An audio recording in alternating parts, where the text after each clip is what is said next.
Patriots. Turn left on Quaker Hill Road. It is primary day in New Hampshire. Last week was part one of being in denial, with Trump taking 98 of the 99 counties. The one county Haley did win was by one vote. Continue 3.2 miles. Then turn left on Route 22. And tonight, the panic button they will hit.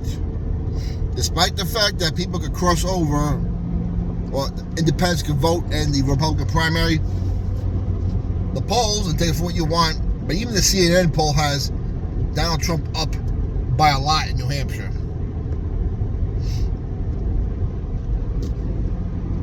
All right, Haley's got no chance.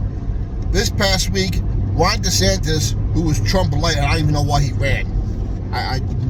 He was not offered anything that Donald Trump was not going to do himself. Ran, dropped out, and gave his full endorsement to Donald Trump a week after Vivek Ramaswamy did the same thing.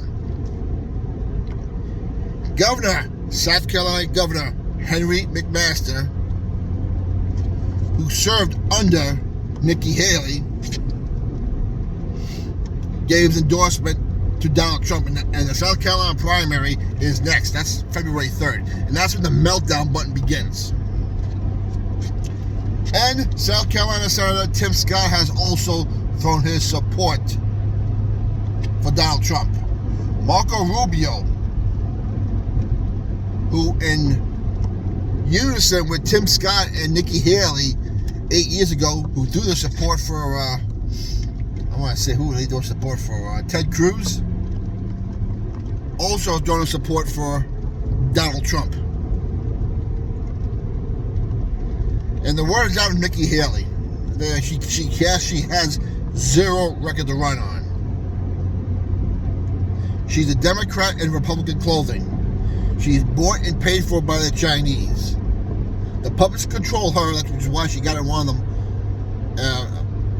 on the the Lockheed of the Boeing board, and has a book deal herself. This is how they reward these people.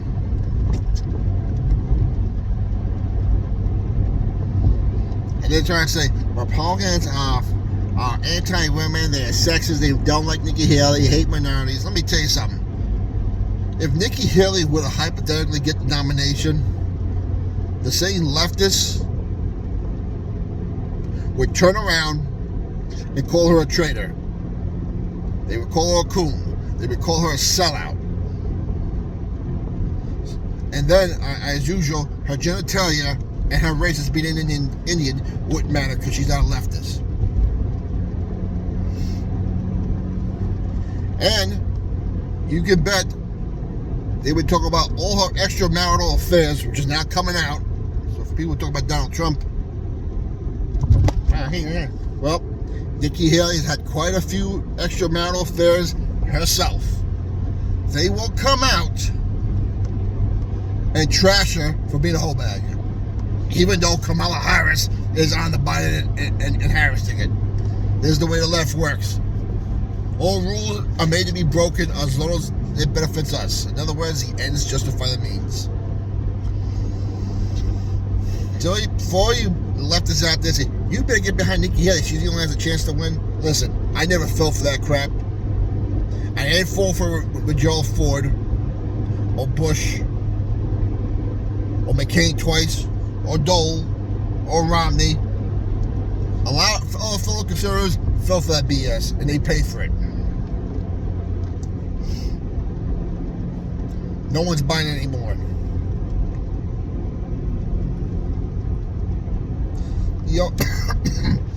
The only question is,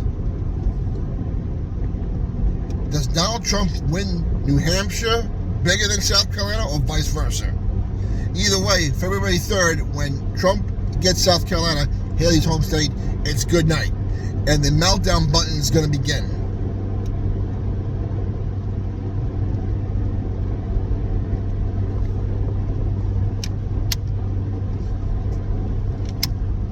So will the false flags that come out. They will increase those lawsuits. They will try to push them lawsuits ahead faster. and continue with their election interference before they try to steal another election. That's right, I said it.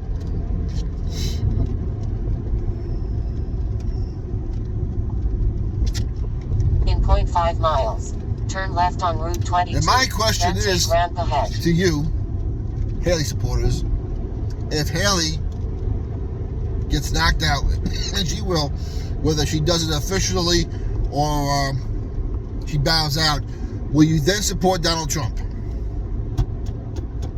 Let me know. I'm dying to find out. I'm dying to know. Comments below. God's in control. Turn left on Route 22. Jesus then Christ take is still ramp king. ahead. Keep the country in prayer. We'll talk to you later.